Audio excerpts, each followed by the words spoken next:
Hello and welcome to Binary News. My name is Amata. Today is the 21st of July and I have a little bit of an update for you this time regarding Yogventures, as the fallout from the failed Kickstarter for the title has continued, with more details emerging on the game's troubled development and how apparently one incident early in development actually caused the Yogscast to lose faith in the developer Winterkewl. Now, of course, I did the initial video on this, so if you want to know exactly what happened and the project was cancelled, etc., you want to know the details of that, then go back and watch that video. But if you've already seen it, then, well, basically, questions are still remain, basically, what happened to the $567,000 raised by the Yogventures fundraising campaign, and whether or not backers could just get a refund. That question is, as you might expect, a concern for a lot of people. Now, the lead developer for Yogventures, who goes with the name of Chris Vale, has now addressed some of these points in a new blog post, saying, one last update from Winterkewl, and reads, quote, "Sorry I didn't respond earlier to the news the Yogscast announced earlier this week. I was travelling for work and didn't really have time to get online and make a proper response. Like I said, our partnership was dissolved, so of course they didn't have to tell me anything about it, so it came as much a surprise to me as to anyone. Since the money was all spent either directly on development of the game or paid to Yogscast to handle physical rewards and licensing fees, I'm afraid Winterkewl Games has a negative balance at this point. We don't have any of the money left and as such really can't offer refunds. Nothing was scammed. No one, and I mean no one, has gotten rich from this effort or is even better off than when we started, except for all the memories and the great feeling it was to see your support and try to make a great product from it."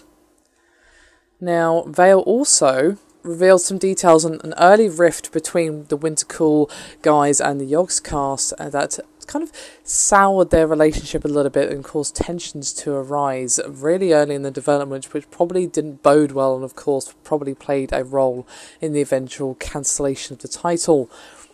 And Vale said, quote, "Right off the bat, we had one major incident that happened that we could not fix. Our good friend and map painter and really terrific artist that created most of the concept art with environments on the Kickstarter page, he left PDI to work at LucasArts. LucasArts wouldn't give him a carve-out on his contract to work on Yogventures, so he couldn't work on the project any longer. This is a very good example of how my inexperience caused some problems in the development, because we had worked out a contract that guaranteed each of the principal artists a $35,000 lump sum payment, and we didn't make any clear clause on how and why someone could legally stop working on the project. The artist in question got paid, worked for about 2 weeks, and then stopped working on the project. We had no way to force that person to pay back any of the funds, and it was a bitter lesson to learn. Always get every possible scenario in writing or you will have no legal recourse." When Lewis found out about the artist incident, he was rightly confused and upset. As a result, he lost faith right away in my ability to run the company from a business standpoint, and basically required that all the rest of the Kickstarter money that had been spent be transferred to them right away. In the end, we negotiated that $150,000 would be transferred to the Yogscast, with the understanding they would use the money exclusively to create and ship all the physical rewards, and they would help hire the main programmer that we still didn't have on the project. The whole fiasco left a bad taste in all parties' mouths. Now, following this statement from Winterkewl, Yogscast did offer a brief response, but unfortunately no real new details were actually discussed, and this again comes from Lewis. Quote, "We're not ready to make a detailed statement about what happened with Yogventures. Winterkewl's statement admits much, and I would disagree with a number of points, but there's no value in going into detail. Our only goal right now is to ensure that we provide the best possible experience for the backers that we can. I can honestly say this has been our goal throughout. To keep things simple, the facts are: Winterkewl failed to meet their promises with Yogventures. The Yogscast are doing their best to rectify this situation. TUG is only the first step.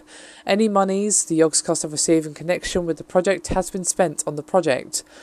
I would like just to say that this project was started when the Yogscast was just me and Simon making videos out of our bedrooms. We met Chris and trusted his qualifications and assertions that we could trust him with our brand and, even more importantly, our audience.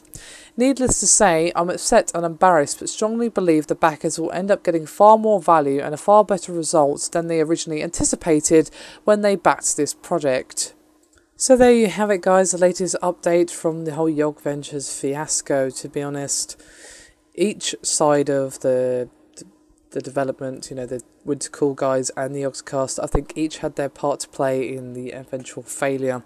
I think a lot of it was due to just down to inexperience and maybe a little bit of naivety. I mean, obviously, excuse me, a little bit of a Facebook notification there, excuse me for that. But I think the main issue is that, well, they messed up pretty bad with the artist, you know, to have a contract that basically allowed him to keep the money even though he'd only worked for 2 weeks. Obviously a mistake, and to be honest, yes, that was Winterkewl's fault, but I think each party had its role to play. Obviously, I wasn't there. I can't speak of exactly what happened. I don't know if we'll ever find out ins and outs of what happened. At the moment, it seems like a lot of finger pointing. Each side is understandably upset, especially Winterkewl, who are, of course, now basically bankrupt and will no longer be. I think they're upset more than most, given that, you know, this project that they hoped would, of course, basically let them make their mark has now, well, destroyed them. So hopefully we'll get some clarification soon, but for the moment that is all the latest information. Hope you've enjoyed this video, guys, and I'll see you next time.